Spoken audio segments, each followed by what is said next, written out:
Moving on. Bangladesh stands at a political tipping point as interim leader Muhammad Yunus returns from a failed UK visit, snubbed by Prime Minister Keir Starmer and met with massive diaspora protests in London. At home, his government faces growing backlash over delayed elections, rising human rights violations, and collapsing public trust. Once seen as a transitional figure, Yunus is now accused of partisanship and authoritarian drift. As the crisis deepens, the question looms large.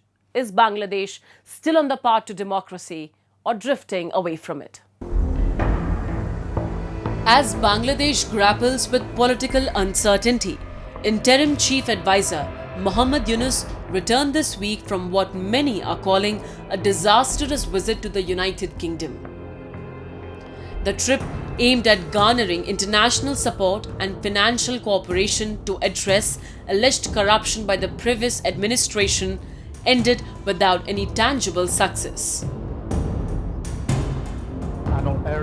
British Prime Minister Keir Starmer declined to meet Yunus, signalling diplomatic disengagement.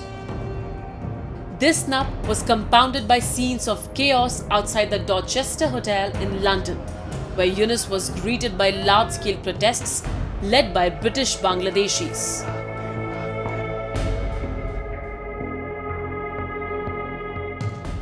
Today, Professor Dr. Muhammad Yunus of the interim government came to London, and when he arrived at his hotel, the Dorchester, at 7:30 in the morning, there were more than 1,000 protesters who were comprising from all different walks of life from the Bangladeshi diaspora here in the UK, including Hindus, Muslims, Christians, Buddhists, atheists, members of the third gender, the LGBT community. So everybody in one voice, they raised the secularism demand regardless of their color, creed or religion, and everybody was very angry and very furious. Back in Dhaka, criticism of the interim administration continues to grow. Yunus' government, formed in the wake of Sheikh Hasina's departure, has been accused of failing to maintain law and order and reneging on its promises of fair and inclusive elections. Moreover, human rights groups have flagged increasing cases of unlawful detentions, suppression of press freedoms, and worsening conditions for women and minorities. His administration has clearly failed to not only maintain law and order, they have backtracked on the promise to create the very free and fair, inclusive elections in Bangladesh. That date has been slipping. The situation on women's safety, children and minorities has deteriorated, and the country has really plummeted in those instances. Unlawful arrests of journalists.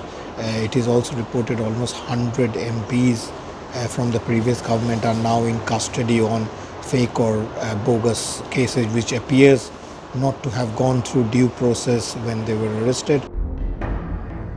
Further complicating matters, Yunus has now alienated even his initial political supporters. The hardline Jamaat-e-Islami and the newly formed National Citizen Party, both of whom backed the original plan to hold elections in April, have accused him of political bias. Their anger comes after Yunus and the opposition Bangladesh Nationalist Party reportedly reached a preliminary deal to move elections forward to February, prompting accusations of partisanship and betrayal. As Bangladesh slips deeper into political turmoil, the international community watches with growing concern. What began as a promise of reform has turned into a cloud of confusion, delayed elections, and mounting civil unrest. With institutions weakened and public trust eroding by the day, the path forward remains uncertain. For millions of Bangladeshis at home and abroad, the question now is not just when democracy will return. But if it ever truly will,